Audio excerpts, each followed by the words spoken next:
You are listening to KC Sports Network, proudly presented by Emprise Bank, your partner in possible. What's up, y'all? This is One Royal Way here at Kansas City Sports Network. I'm Joel Penfield, Josh Keiser chugging something, and Jordan Foote joining me.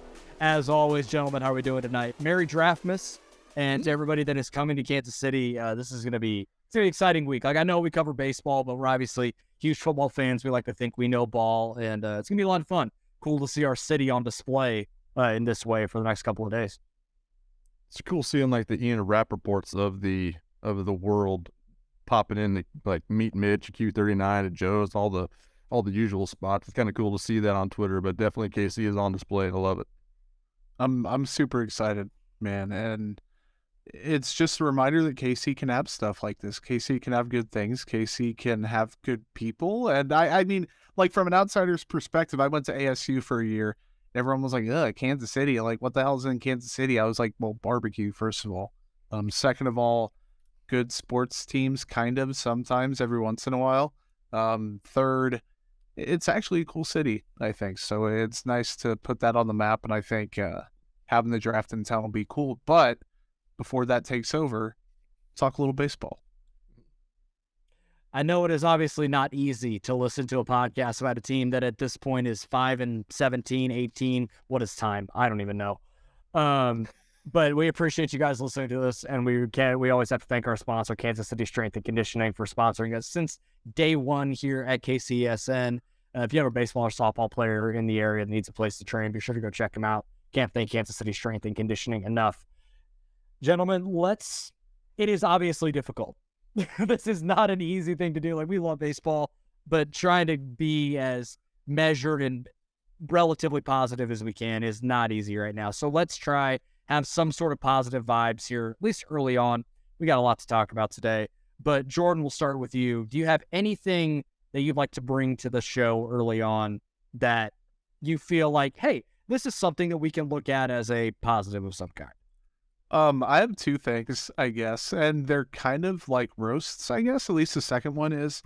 The schedule gets a little bit lighter here in a little bit. They have series against the 5-18 A's and the 7-16 White Sox. Those records are entering Tuesday's play as we're recording this, so you can make up a little bit of ground in the AL standings, maybe even the AL Central standings if you're beating Chicago.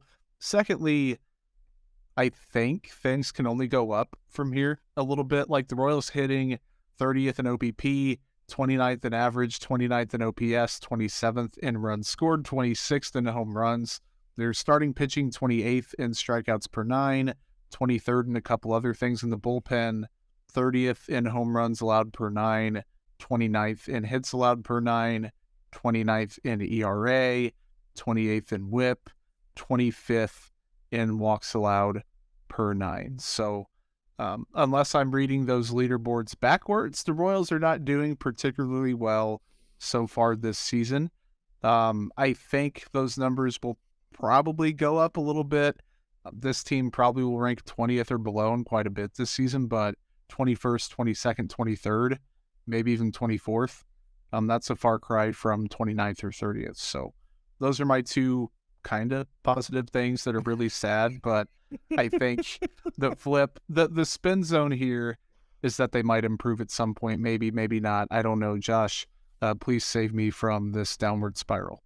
That was an interesting spin on positivity. It's like a backhanded compliment. It can't get worse. It's like that Simpsons thing where Homer's like, it's only the worst day of your life so far, Bart. Like it could get a lot worse, but like maybe it'll get a little bit better. The thing is, like, it could absolutely get worse. The A's and the Tigers are a better record, but they're putrid. It's just an absolute dumpster fire up there, too. So, and the White Sox are lighting the world on fire. AL Central sucks in general. It's still very much there's a positive spin. The AL Central is still very much in play. So that's fun. The thing I could probably bring to the table is the offense is kind of starting to peak up a bit.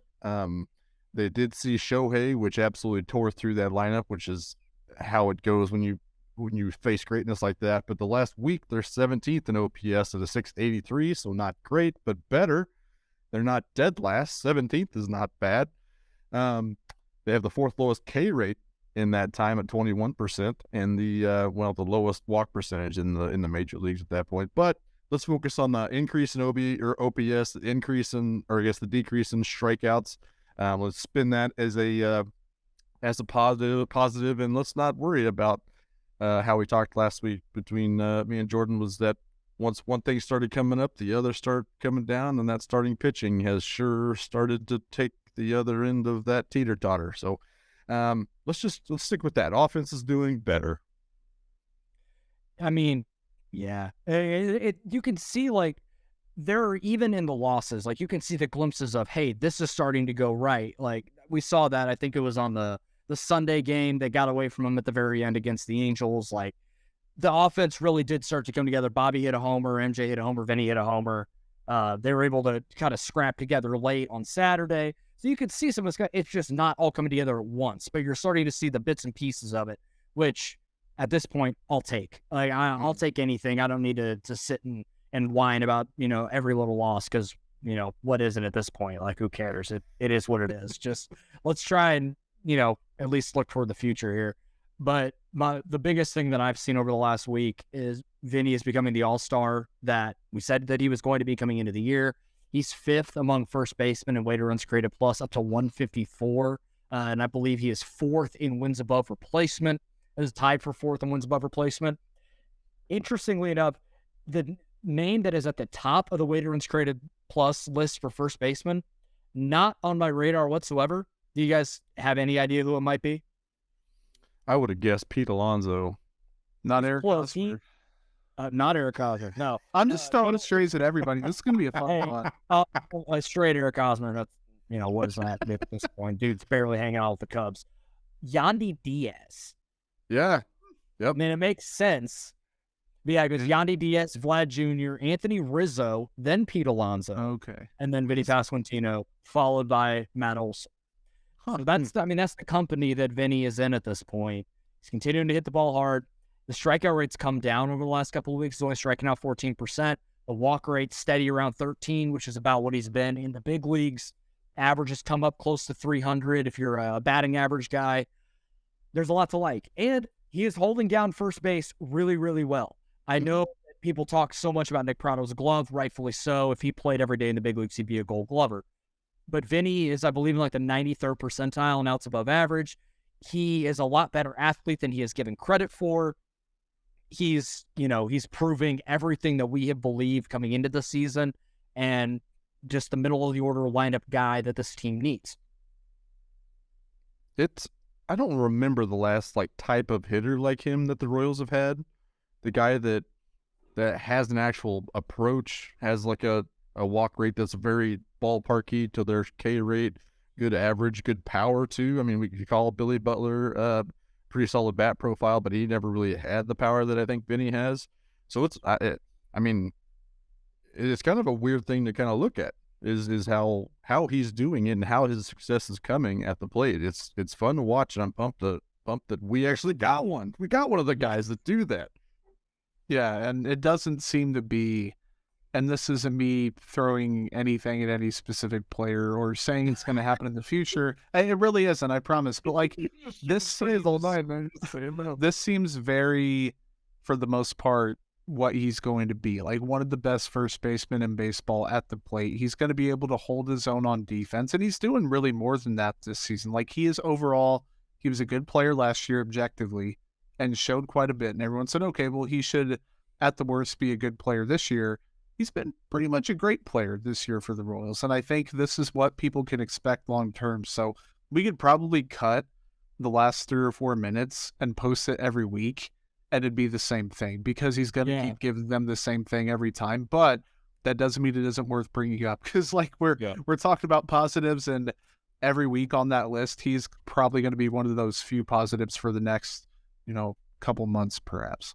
One of the most interesting things I noticed about Vinny, and this was just random today. I had some time to kill at work, so I went on Savant, and so I found actually when you click on the spray chart in the top right for hitters, it pulls up the video of all of the hits. Yeah. And so I looked at his home runs, and he has 4 of them this year. All 4 of his home runs have come when he had 2 strikes. Now, what that means in over the context of a full season, I have no idea. But it was very interesting to me to see that it was 0-2, 1-2, 2-2, 3. I think he hit all 4 counts. And that's just a sign of a good hitter, being able to put the ball in play and still get your ace swing off at a 2-strike count is incredibly impressive, which tells me that he knows what he is looking for at the plate and is able to put a good swing on pretty much anything at any count. It is incredibly impressive. And I don't know, he's not going to keep that up over a full season. I'd be shocked if 2/3 of his home runs come with 2 strikes, but it's one of those things that caught my eye this morning when I saw that. He definitely likes to ambush, especially starters on the second and third time through the lineup. He does like to take his first at bat is very methodical. He likes to see pitches somewhere in like the 4 to 8 range is usually when he's swinging, but after he loves to ambush on that second and third time around, I've really started to kind of notice that. And that's something else I love about him is just the fact that he knows very good at picturing what's coming and taking advantage of it when it does come. So I'm excited for it. It's very fun. We just need to get some of Vinny rubbed off on all these other guys. Yeah, and we're starting to see it with some other guys too. Like Bobby I know last night was kind of rough, but he had a solid stretch there in LA. He drove a ball to right center, which we haven't seen him do a ton. A lot of his home runs and the power is to the pull side. So that's how you know a guy's dialed in when he's driving the ball to right center. We saw him start to do that toward the end of last season. So he's starting to get it down as well. So there's a little bit rubbing off. I want to see it through 1 through 9 and not just 1 through 3 or 4. Yeah, no, there are a couple security blankets. There's also a wet blanket, and I think that's me because I think we need to, before our first break here, we need to address some injuries and not very much good news on that front. No, it sucks.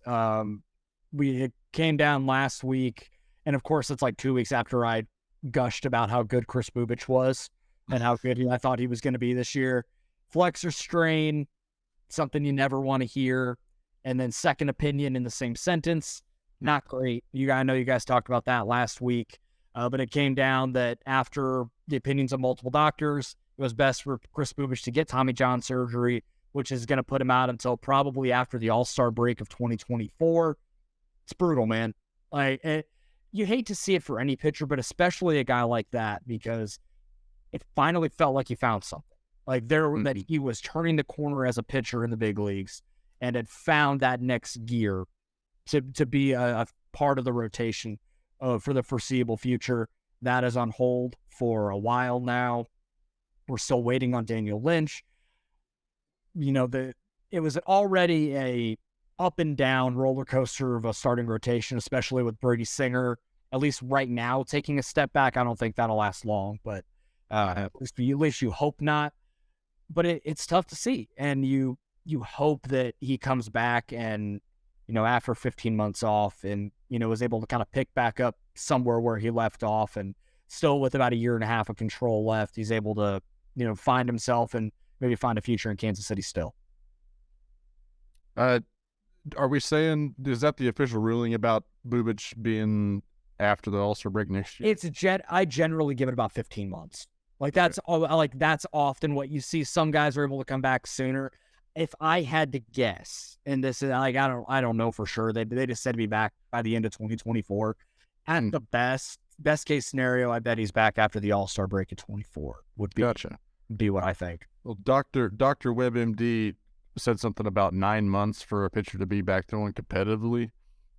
So yeah, somewhere between that 9 and 18 month range probably sounds pretty decent accurate. Variance there. Yeah, and he's still relatively young, and bounce back a little bit. I don't think he's had Tommy John in the past, so I think that's always helpful in the rehab situation. But it's definitely going to be touch and go, especially if he's found something new that he has kind of done in the short term. That could probably be also pretty easy to lose in the whole rehab process. So that's kind of what I'm a little bit concerned about. If he did take his next step forward, he's got to be able to maintain that without being able to throw. That's just going to be really, really hard for him. So kind of thoughts out to Bubich for sure. Looking forward to what he is next year, and kind of wondering what's going to happen with this rotation in these spots that are coming up, because the season is long, boys. Yeah. And I was going to say also, and I think him more than the other guys, you kind of believe that his changes were legitimate. It's a few starts, man. Like, what if he comes back next year and he's not the same guy and he already didn't have great enough stuff to have longevity per se, and there was already a little bit of conversation. Is he a reliever? Is he a starter? Where does he fit in the rotation? Like, this was supposed to be the year the Royals sorted all that out. Now you're waiting another year, potentially a year and a couple months for a guy to get back and prove what he was supposed to prove in 2023 and 2024. So it's unfortunate for the team, but, first and foremost, unfortunate for him. It sucks. You never want to see anyone follow that progression from, oh, your arm is a little tight, to, okay, it's a flexor strain. That's what they're describing it as, to, okay, we're going to get, a second opinion, to, boom, he's out for the entire season. So that sucks. Not great. I guess a guy that we should stick with the rotation and then move to hitters, I guess. Should we hit Daniel Lynch, Joel? Yeah, so it sounds like he's starting to throw a little bit. Let me find the actual tweet from Andy Rogers. Kind of got me off guard. Live lookup season, I y'all. think it was there was a bullpen today and then a 3-inning simulated game and extended spring training. That sounds right. Then a little rehab. So they're thinking like starts. mid to late May instead of, because we had JJ on, he said May 1 would be like a realistic timeline. Now it seems like they're, and probably correctly, pushing it a couple weeks down, I think, like mid-May to maybe the last week of May, perhaps, depending on how that rehab goes. Okay, so Andy's tweet says, Daniel Lynch will bullpen today, so that's Tuesday the 25th, and is scheduled for 3 innings and extended spring on Thursday. From there, a couple rehab starts. Okay. So I would imagine, so at that point, that would put him right around that May 1, that timeline that JJ laid out for us a couple of weeks ago on the podcast before the season started. And at that point, I'd imagine it's going to be 3 rehab starts, maybe even more, just to get ramped up so he can go 4 or 5 when he gets up to the big leagues and is able to slot into the rotation. At least that's what I would assume that they want from him. So that's at least a positive sign that there is some sort of, reinforcement on the way. You just hope that he doesn't hit a snag or anything like that and continue to, send the development heading in the opposite direction. So something to monitor, but it is a good sign that he is throwing, and we'll keep you guys posted if anything pops up with that. Another injury that happened, now this doesn't seem like it's going to be an IL stint for him, but MJ seems like he was just running in from the outfield and his back tightened up on him. That is always it's always tricky because that back injury can kind of just flare up at any time. So they're giving him a couple of days. He ran today, seemed like he didn't have any problems. So I would imagine he's back in the lineup by the end of the week. I would guess probably after the Arizona series. Then we'll see MJ back in the lineup. It's a long season. There's no reason for him to rush back or feel like he needs to play through it to try and, get, fire up the boys or anything like that. Like, get healthy, get 100%. If it means an IL stint, it means an IL stint. But it doesn't seem like that's the case. The Royals didn't seem very concerned about it. So I'm not going to be concerned about it unless, something further happens. Yeah, completely agree. And that kind of speaks to this roster's flexibility.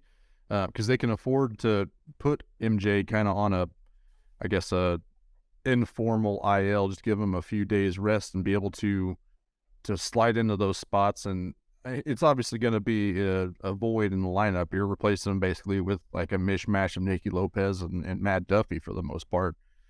So it's not going to be as potent of a lineup unless you believe in Matt Duffy, unless you believe that's real. It could be a talk about that later. Yeah, we might hit that. And also, you also have Freddie Fermi in there as the backup catcher. His catching skills are pretty solid, and I've always kind of liked his bat skills in the last couple seasons. So I don't think there's going to be any rush for MJ to rush back, but I know he's going to be itching to do it. I know Fran Meal came off of the paternity list. Shout out Fran Meal. Congratulations on baby. What is it? How many babies was that? Seemed like there was a lot. Not quite a Phillip Rivers team, I don't think, but like it was maybe enough for like a starting 9, but not quite a starting 11 for football, perhaps. Yeah. So he is back, and so we got the masher, got a little more power in the lineup back with him as well. So again, there's plenty of versatility in this lineup to be able to allow MJ to sit for a couple days and to be largely okay with it. Yeah, I'm with that. And then I guess the last injury-related guy, Drew Waters, is kind of like the Daniel Lynch phrasing of like, oh, he was going to do this, and then they moved it back a couple days. He's going to hit a little bit. He's going to play a simulated game. Then a rehab stint after the extended spring stuff. So again, probably just a few more weeks and he'll be back in the lineup. And I guess that, and then is there one more injury thing that we're forgetting? Brewer Hicklin just got activated Gotcha. as Storm Chasers, and I think he could actually, I mean, you give me the option between Jackie Bradley Jr. and Brewer Hicklin, and right now, I'm probably taking Brewer Hicklin and what he can potentially bring. I want to see it at a major league level. It kind of probably looks like a 40% strikeout rate, but it is going to be a lot of fun out there, I think. And we can see that 40% strikeout rate with JBJ right now. Yeah, I mean, Brewer Hicklin is an easy guy to root for. I don't know what it would look like at the big league level, but if he gets the opportunity, hey, they're 5-18. Sure. What the hell, right? And I'll throw anything at the wall at this point, see what sticks. Yeah, 100%. Even with W's, I don't give a shit how it comes. Yep. Anything else that you guys have seen? I don't think there's been anything else come across the wire, thankfully. So that's a lot for an early season team. It is. Madison Bumgarner. Yeah. He's on the wire, all right. He, I saw. I think it was Joshua Briscoe tweeted that reverse yeah. It's like, here you go, buddy. For the Royals, no run support. Congrats. Yeah, good luck, you bozo. Here you go.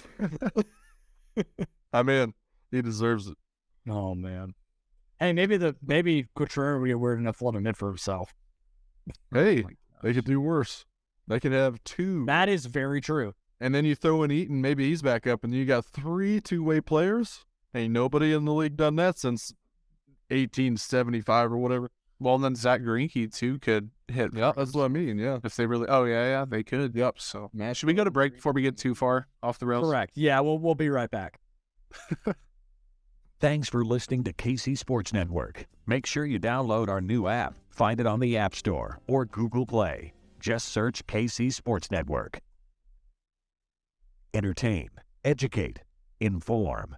KC Sports Network. Too far off the rails is my middle name, Jordan. Don't you forget it. So the corresponding move when Franmil Reyes came off of the paternity list was Nate Eaton to be demoted to AAA Omaha, meaning they're keeping Freddie Fermin around to be, I'd imagine that is signaling a move that MJ is going to be playing the outfield and DHing almost full-time, at least for now. Also, congrats to Freddie Fermin for getting his first big league hit over the weekend as well. Oh, yeah. So, you got one in the books there. With Eaton, I mean, it just wasn't working. And, like we talked about a couple of weeks ago, or at least the kind of the early indications were that he just wasn't ready. Not closing the book on Nate Eaton as a big leaguer. I think he certainly has a role, a bench role in the future of this team moving forward. It's just not happening right now. He's not walking. He's striking out a ton, not really hitting at all, and not playing good defense, which is really his calling card at various positions. So it's one of those things that needed to happen. It sucks to see it because Nate Eaton's a good dude and a guy that people seem to like in that clubhouse. I'd imagine we see him again at some point this year. Now we got to think about, okay, who's next? Because I think there is another round of demotions coming here soon. I'd imagine Michael Massey's probably on that list. Now, he's gotten a couple more hits to fall for him, which, I mean, hey, when you put the ball in play as much as he does because he swings so damn much, eventually a couple of those are going to fall by accident. But he's still striking out around 25% or more. He hasn't walked literally at all this season. We talk about Salvador Perez not walking at all, but literally Michael Massey does not walk at all. And then you can think about a Michael Garcia or a Simon Taylor, somebody like that. So who do you guys think is next? Because I hate to have this conversation, but it seems like there needs to be some kind of fresh blood just to mix things up and just see what you have in some guys. Because not like a lot of guys are pulling their weight enough in the lineup consistently to validate keeping them in the big leagues. Well, I think it could be, and I don't know if next is the most accurate thing is like Michael Massey could be that next guy, but like when Drew Waters gets back, could be an outfielder. It could be Kyle Isbell, who's walking 3% of the time, like 3.0. That's it. 227 on base percentage. He has a 33 weighted runs created plus in 18 games. Could be Jackie Bradley Jr. The Royals saying, hey, dude, like good defense. It just wasn't working out. You're hitting 151. His weighted runs created plus is -1. That's -1. That is parentheses, close parentheses 1 in 15 games. It's not great. So he's been struggling. Isbell's been struggling. I think the Royals really liked what they saw in Kyle Isbell in the outfield jump. JJ brought that up time and time again over the course of the offseason. It's not working at the plate. And the sample size, you can say they pushed him through the system too aggressively. They can say they didn't give him enough of a fair shot. Again, it's 18 games. I get it. But like the sample size is growing with him, not just this season, but over time to where he's not a starting caliber player on a suitable big league team. And Drew Waters, there's still some intrigue there and what he can do at the plate, even while he's striking out 1,000,000,000% of the time. Because last year he was really impressive. The profile's still there. They haven't had a lot of time with him yet. So I think it could be an outfielder. I'm sure Josh probably has a more innovative and realistic answer that could happen before that. But that was just where my brain immediately thought. Oh boy, you got a lot of faith in me. I set you up. I teed you up here. So I think the obvious one also is Hunter Dozier. Obviously, one of the worst hitters on our very bad offense, and his defense is not keeping up by any means. We've talked about in multiple shows that Michael Garcia and Nick Lofton are both, chomping at the bit and doing everything they need to do as far as showing what they're capable of in Omaha. Nick Lofton had a rough week, when Michael Garcia seems, again, ready to go. He just needs a little more experience up there at third base, so I could see that absolutely happening. But the one name that really is starting to heat up that could absolutely force his way into the conversation is Nick Prado. We talked about Vinny over at first base, absolutely holding it down over there. He's done nothing wrong as far as losing his first base spot.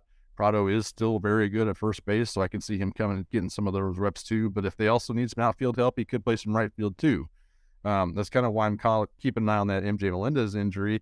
If it was going to get worse, I could totally see them bringing Prado up so that they're not going to keep running Hunter Dozier out there, I wouldn't think, at right field. So I could, and they probably want the left-handed power bat as well.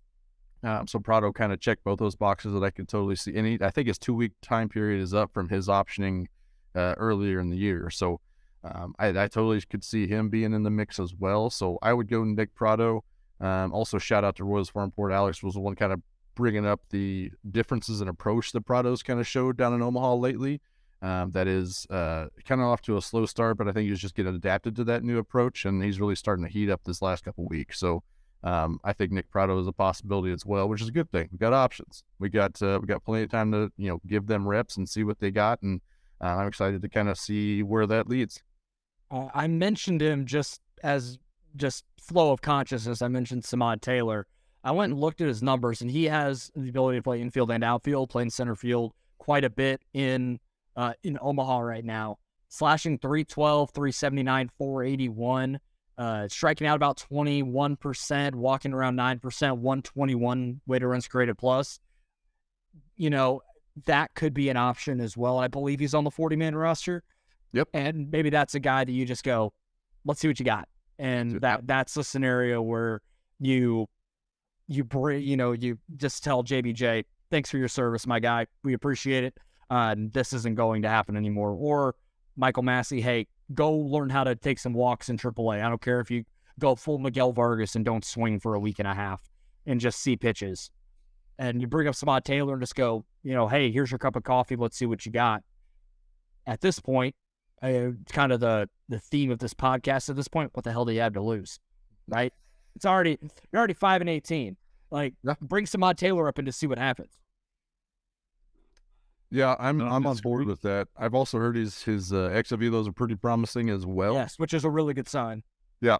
So, and I again, athletic profile, I'm just into those as well. So it feels like the upside on Samad is pretty high compared to what we're kind of seeing out there right now. But I'm curious about the transactionality. There's a word. Transactionality, is that? I don't know which one. Transactionalness. That I don't know. Hashtag being transactional. See how actually transactional the front office is going to be as far as pulling triggers on vets. We've seen them kind of call up guys and be like bandages, especially when guys absolutely earn the demotion. So I'm curious to see how quick they are to pull the trigger on vets like Dozier and JBJ and Fran Meal and anybody else that might deserve it, but still gets a long leash. So we'll see. You know who doesn't deserve it right now that I didn't see coming? Matthew Duffy. Can I take point on this one? Yeah, I think you should take point on this one. Because I was incredibly hit down at Duffy coming into the season. If you listen to and it wasn't like I had any ill will toward the guy. sure. It was just coming from a place of I would much rather watch like a Michael Garcia, Michael Massey, Nate Eaton, Samad Taylor, whoever else take the at-bats in a year where you have to evaluate these young guys. Mm-hmm. And Matt Duffy makes the opening day roster, and I'm like, oh, God, what are we doing here? Why is this a thing? And then he goes out and he's slashing 368, 400, 500, 152 weighted runs created plus. Now it's only in 40 plate appearances, so small sample size theater. But he has served an incredibly valuable role for this team early on as a savvy veteran that's been around the block. You know, he's 32, but he's above the 0 WAR line. He's the perfect bench guy for this team right now. Mm-hmm. And I am the first to admit when I am wrong, and I was incredibly wrong on my opinions for the Royals keeping Matt Duffy on the opening day roster. So nobody outside that organization that was right about Matt Duffy. No one was right about Matt Duffy. His stats look good, right? The 152 weighted runs created plus. His barrel rate. So I compared his stats from 21 to 22 to this year. The barrel rate's back up. The hard hit percentage is as high as it's been in those 3 years. You expect the batting average is up 33 points. Last year, he hit fastballs at a 237 clip, -7 run value. He just could not hit fastballs. This year, it's 409. He's at a 1 run value. He also, the thing that I found the most interesting, and this could be a Royals specific thing, it could be a small sample size thing, it could be Matt Duffy just wanted to do it thing. His career average pull rate is 26.4%. It's 41.4 this year. He's pulling the shit out of the ball, and he's getting good results. So he's made a couple tweaks. The strikeout rate's like 5% higher than it is over the course of his career. The BABIP is 464. So like Matt Duffy's not going to be this good all year. Trust me. But like, can he be a less playing time version of what they want Hunter Dozier to be? I think he can. And he's not going to give you that pop that Hunter Dozier, theoretically, he can give you. He obviously hasn't done it. But that's neither here nor there. Not a roasting session. Matt Duffy's been good. I will bring up one. Can I bring up one thing that I just Googled and found interesting? Yes. So I'll spray a few stats here. Matt Duffy in his career, he's 32. He has 2,380 plate appearances in his big league career. Hunter Dozier is 31, has 2,275 plate appearances in the big leagues. Matt Duffy, for his career, 281, 338, 375. Hunter Dozier, 239, 305, 420 slug. Okay. Weighted runs created plus for Hunter Dozier, 94. Matt Duffy, a league average hitter for his career, 100. Makes sense. WAR, which encompasses offense, defense, your entire value. This is the kicker. Hunter Dozier, -0.4. Matt Duffy, 8.1. Mm-hmm. Now, I'll have the caveat of a lot of that WAR was accumulated in his first couple of years between San Francisco and Tampa. But essentially, they played the same amount of years in the big leagues. They played about the same amount. And Matt Duffy is just he's a markedly better player. And wow, Hunter Dozier's made double the money that Matt Duffy's made over the course of his career. This was not And that was not me just looking for any opportunity to just take a shot at Hunter Dozier, I promise. But I was just thinking about it. I was like, I feel like I knew they were about the same age. I knew they had probably played about the same. And when I saw how close the career plate appearances was, a quick look, and I went, oh, shoot. I very much underrated the value of Matt Duffy to this team. And not only what he's done this year, but for his career. Credit to him. Huge credit to him. Yeah. The career thing is kind of what got me too. I'm in the same boat there.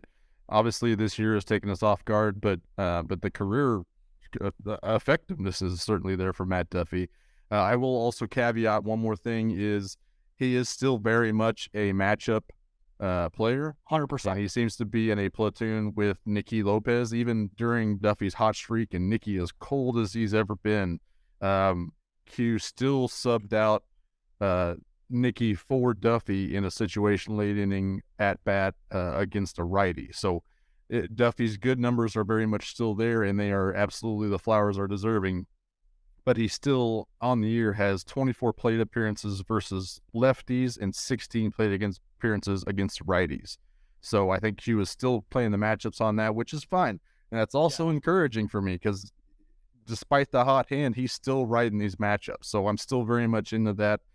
Still kind of shows me what Q is all about. But yeah, good for Matt Duffy for being the product that nobody saw coming. We are going to take our last break, and we'll be right back with a little topic about Ryan Yarborough, and then we'll hit some minor league stuff. Thanks for listening to KC Sports Network. Make sure you download our new app. Find it on the App Store or Google Play. Just search KC Sports Network. Entertain, educate, inform. KC Sports Network.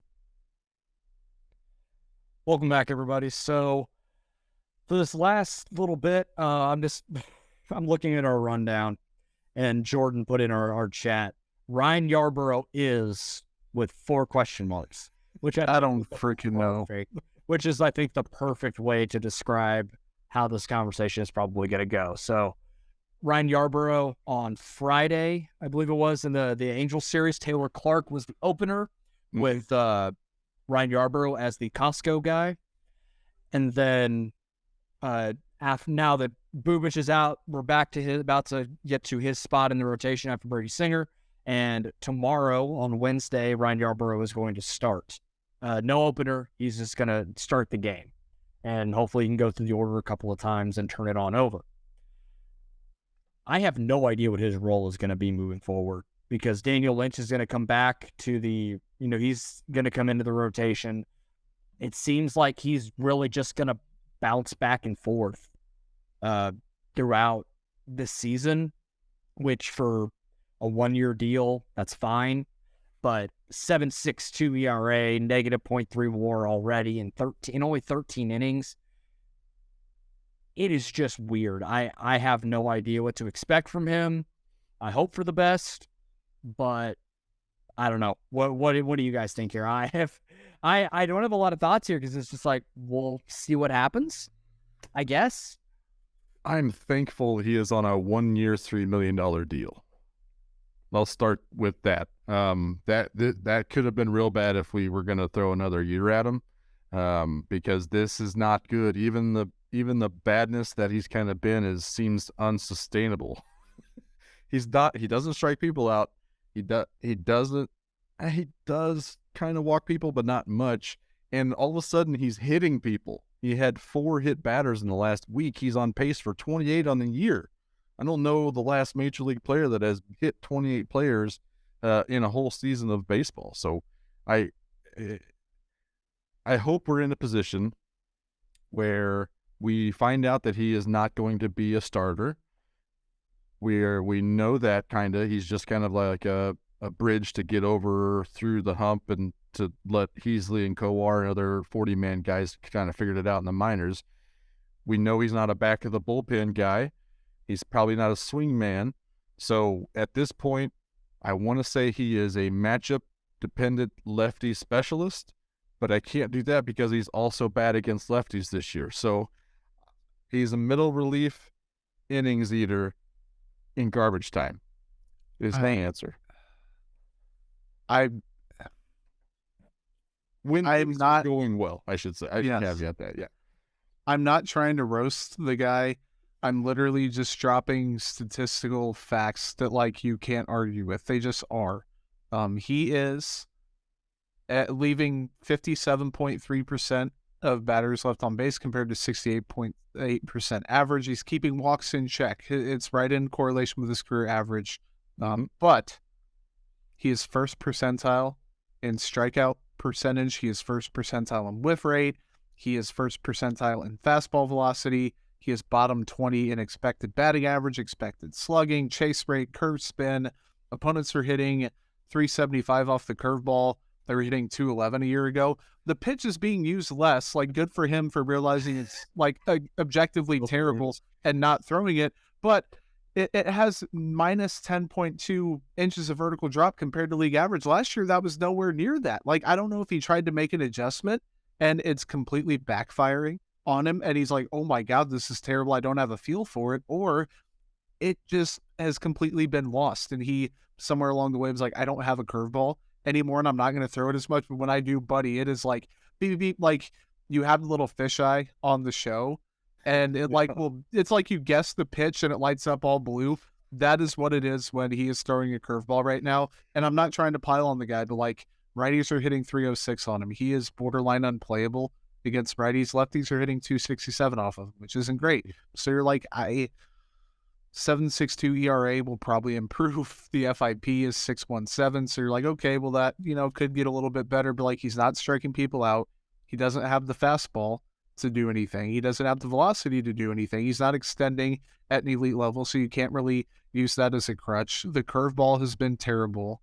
The lefty-righty splits, the righties have been bad. It's been terrible so far, and it's been, if the Royals had a multiple-year contract locked up for him, it'd be very bad. If this was Jordan Lyles, you'd be like, oh my God, the Royals are screwed with this signing. This is okay. They can, with the depth they have, effectively phase him out to a degree, I think, if they want to. And sure, he can improve, but like, man, a guy who's not young, who doesn't have the arsenal to have this margin for error, and that's kind of the team thing too. They have a margin for error, but when you're throwing guys like that out there, they just don't have it right now. And it's not one single problem. That is just not good in any facet. And $3 million is totally eatable for any club. Yeah. So if you're dealing a Aroldis Chapman like in a couple months or even a month from now, you're probably trading for a guy you can give a 40-man spot to, and Yarbrough might be the guy that's on the chopping block for that. It would make total sense at that point. Yeah, because I don't know who the hell's going to trade for Ryan Yarbrough. Like, it's not like he's pitched off to where it's like, oh, hey, maybe you can flip him in 6 weeks and see what happens. I did think it was interesting. So I don't know if y'all have seen this, but there's a daily YouTube show called Foul Territory with like Eric Kratz and Adrian Brzezinski, Scott Braun. Lorenzo Cain's actually been on it a couple of times. So they interviewed Ryan Yarbrough back in like the beginning of April, and they were talking about, and I obviously can't listen to it right now, so I don't have like the full context of it, but I remember seeing this. That he was asked by Eric Kratz if he felt that Tampa undervalued him. And he said, one of the quotes was, from a competitive standpoint, I was like, I know I could start. And I don't know, that's just kind of a weird thing for it to come out now because he's with the Royals and he's in the bullpen and he's starting now, but that's out of necessity, not because the Royals probably want him to start.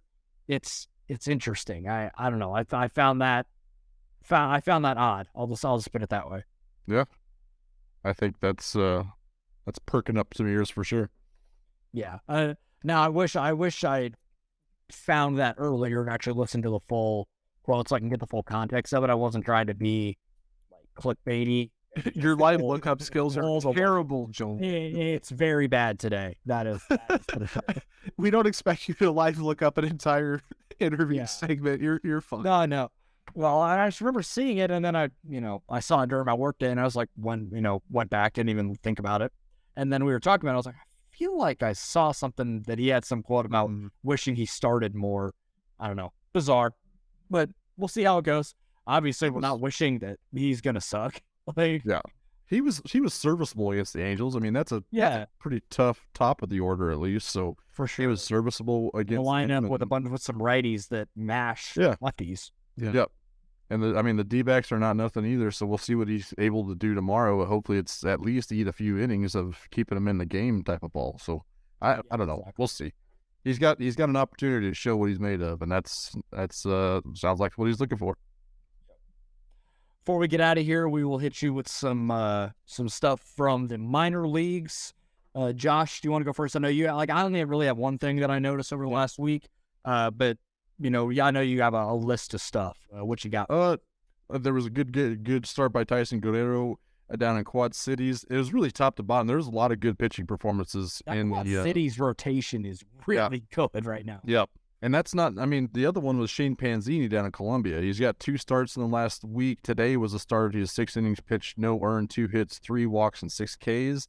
Kind of lost in the muck of that, the prep trio. He's like the third guy that people talk about in that 2021 draft class. But he's been solid all year. He's 3 starts, 15 2/3, only 3 earned, given up. Got a 2.0 K to walk ratio and a 0.96 whip.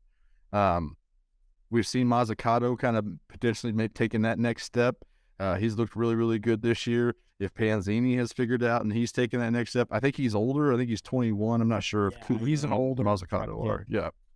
So if they're still progressing together through that, they should both probably be in Quad Cities pretty soon. Cooter is not far behind. He's not at their level this year so far, but he was the one kind of dealing more so last year. So a lot of encouraging things down the lower level, definitely, especially in the pitching department, which is awesome to see. I dig it. Is it my turn, Joel? Yep. If you want to go. Hot damn. Lucky number 7. It was a slot machine night on the 19th for one John Easley. 7 innings, 7 hits, which, it's not necessarily good, but he also struck out 7. He gave up 3 runs. He gave up a home run, which, that's going to come and go with him. That's kind of his brand at this point. But for a guy that we talked a couple weeks ago, probably maybe 3 weeks ago, where he was just bad and the spring training was terrible, we were like, man, he needs some sort of good development for his sake and for the Royals' sake. Not as many eyes on him, not as much pressure probably. That will play. 7 innings, 3 runs, 7 strikeouts, a quality start. No matter how many hits you give up, no matter if you give up a home run or not, that'll play. So shout out to John Easley. I know that everyone has been critical of him, this podcast included, but that is a reason to point out something good he did. So good for him. And there were no walks in that outing either, which is 0 sign walks for him. That's Massive thing for him. The guy that stood out for me was Caden Wallace in Quad Cities. He was the other college bat that the Royals took in last year's draft. I know Gavin Cross got a lot of the fanfare. Caden Wallace should be a junior in college right now. He was a draft-eligible sophomore. He is in Quad Cities with Gavin Cross, currently slashing .327, 443, 531, only 1 homer, 3 triples. And he's walking almost 16.5% of the time. The strikeout rate manageable at 23%. Weighted runs created plus a 179 early on. This is a draft-eligible sophomores are always kind of tricky, because you really have to hit on it, because sometimes you just don't know, because you're either going to get like a Caden Wallace, you're going to get a Brady McConnell and have no idea what you're going to get. That's always the tricky thing about getting those guys. But it seems like the Royals really hit with this one, at least early on. 49, it's only 61 plate appearances, so still a small sample, but really intriguing to see that early on. Gavin Cross has not hit the way that I thought he would to start this season. But I saw full faith that he's going to come on just fine. But it seems like the Royals really found a dude in Caden Wallace. Mm-hmm. Completely agree. He hit another home run tonight too, I think. Oh, he did? Okay. Yeah, he's got 2 on the Good timing. There we go. Perfect. Off that weighted runs created plus up into the 180s. That's good stuff. Mm-hmm. That's all right. Insane. With the draft on Thursday, you guys will hear this before then.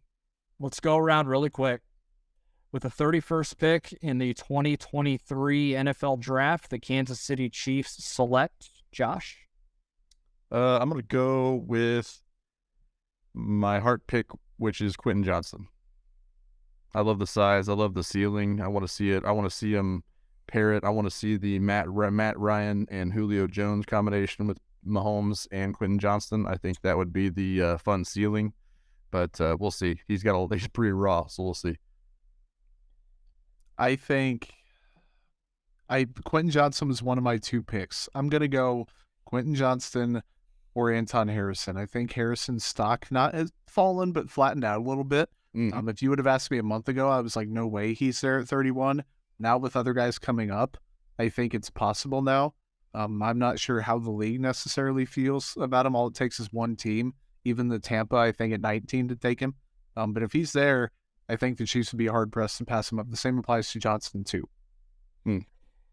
So I'm going to Matty answer this because they're not going to pick at 31. Like, I really believe that they're going to trade up. Move it on. Trade up into the mid-20s, probably that 22, 23 range, and go get a receiver.